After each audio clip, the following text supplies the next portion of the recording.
hello. Magandang morning sa lahat. Afternoon, evening, sa lahat-lahat ng nandito.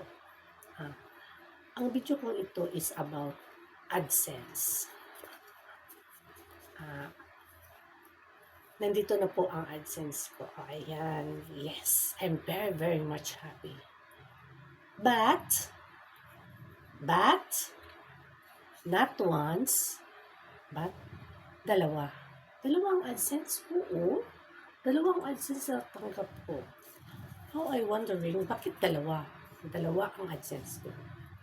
Ganito ang nangyari. Kwento ko sa inyo, March 6, nag-notify sa akin si YouTube na monetize na ang I am the one part of her program. Hindi pa monetize. Part of program pa lang. Then, nag-apply ako March 8 kasi natakot ako mag-apply. March 8, nag-apply ako. March 8 ng morning, March 8 ng evening, hapon pala, nag-notify again sa akin si YouTube na I am monetized. I am monetized. Monetized na daw ang aking channel. Ganon. Pagkatapos, marami ka nang gagawin doon, hindi ba? Kung alam niyo kung baguhan pa lang kayo dito o kung matagal na kayo dito, alam niyo na alam niyo na kung ano ang mga proseso. Sa akin kasi, ang na-experience ko, nung nag-apply ako ng mga kung ano-ano na ang ina-applyan ko doon, okay na lahat. Then, nag-notify naman sa akin si YouTube na ako ng aking identity. Madali lang ang mag-apply ng identity. Alam nyo, madali lang mag-apply ng identity kung ang ginagamit yung account ay isa lang. Ay, ito pa pala. Before kayo mag-apply, para ma-monetize kayo, tanggalin nyo lahat ng account ninyo. Isa lang dapat ang maiwan. Yung ginagamit nyo sa inyong YouTube. Yun lang. Yun lang ang dapat ninyong itira bago kayo mag-apply. Para hindi kayo maano ni YouTube na ano ba yun? Yung matagal bago kayo ma-monetize. Ganon. And then, sa identity pala, nung nag-apply ako ng identity, ang ginagamit kong ID is National ID. Yun lang ang ginagamit ko. National ID. Then, pag mag-apply kayo, magsulat kayo doon, lahat kung ano yung nakasulat sa ID, yun ang isulat ninyo sa inyong identification doon sa form na a-applyan ninyo. 'Di ba? May mga ang ID na gagamitin natin, 'di ba? May mga ano doon. O yun lahat ang isulat ninyo. Huwag kayong magsulat ng kung ano-ano. At tapos lagyan ninyo ng telephone number. Kasi ako nilagyan ko ng phone number ko. Pagkatapos nun, after mga ilang oras lang, nag-pop up na agad sa akin na your identity is confirmed. Confirm na daw ang identity ko. I'm so happy. I'm so happy na walang ano ang identity ko. So doon na naman ako sa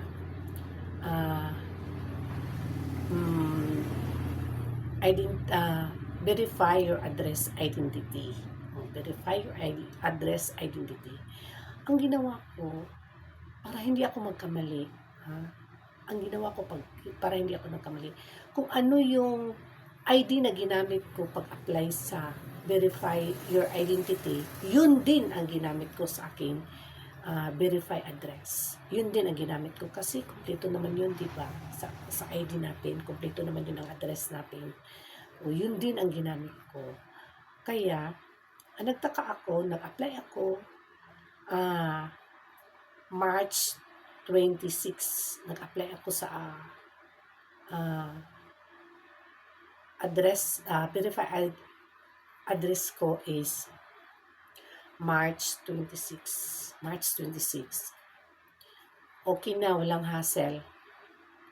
Okay ang pag-apply ko doon.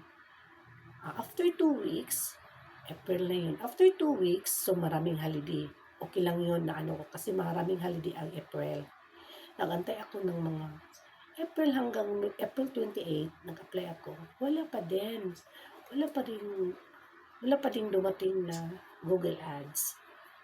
Kaya ang ginawa ko, nag-ano na doon nag-pop up na naman sa akin si YouTube na i-verify ko need kong i-verify ulit ang aking address. Kaya ang ginawa ko, nag-resend ako ulit.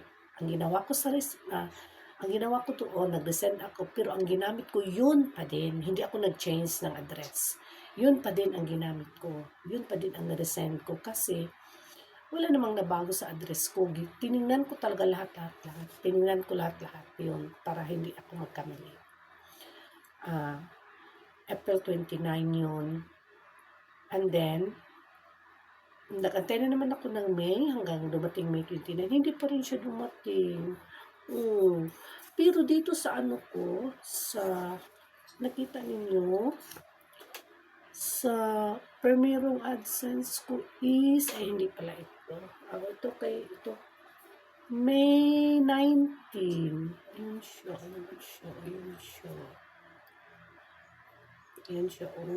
Nakita niyo ba? Ayan siya. May 19. May 19 talaga siya. May 19 ang unang AdSense na mail sa akin ni Google. May 19. Pero matagal lang siguro hindi napansin ng kumukuha ng mga ganito. Kasi kinukuha pa nila ito sa Davao City kasi Del Norte kasi ang amin.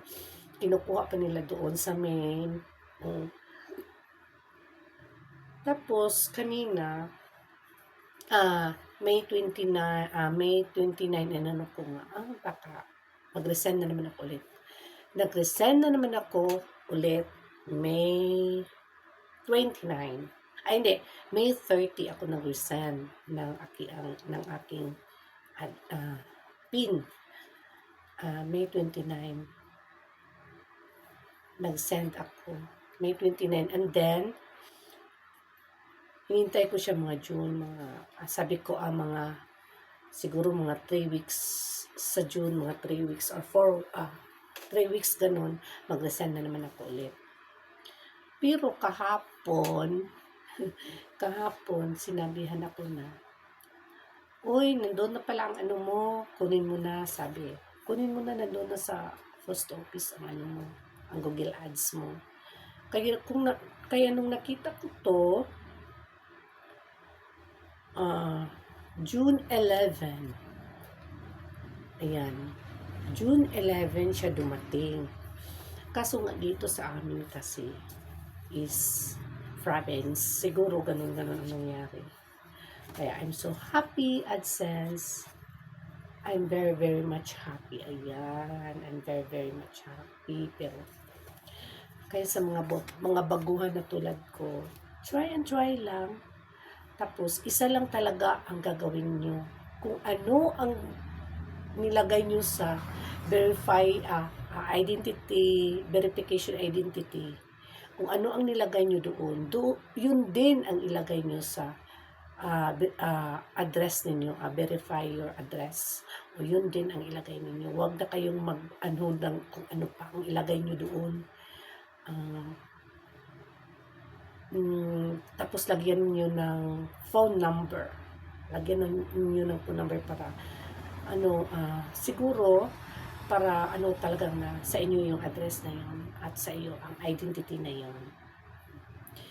I'm so happy.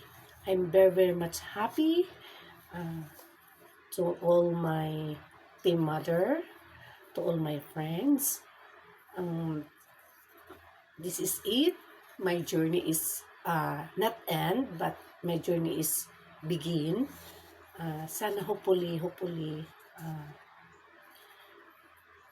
So, hopefully, pagkatapos ko nito, kung ano man, ah, mag-ano ako ng another video kung, kasi i-ano ko sa inyo yung simula hanggang natanggap ko ito. Gagawin ko ng video. Thank you very much, Mother. To my Mother Earth, thank you. I'm very glad to have you. I'm blessed. Sa lahat ng mga friends ko dyan, ng mga ka-mother ko, to my Ankulit, my Lila, Gitubol, Sir Junri, Cynthia, Sang Jones, Girly, Terry, Uchiel, Mangyan, Saltik, Rocky, Sinex, Idasok, Laps, sino pa ba yun? At sa lahat-lahat ng wala ko namibing, thank you talaga. Thank you very much. At sa lahat ng prayer nyo na madali ang pagaling ko. Thank you. Thank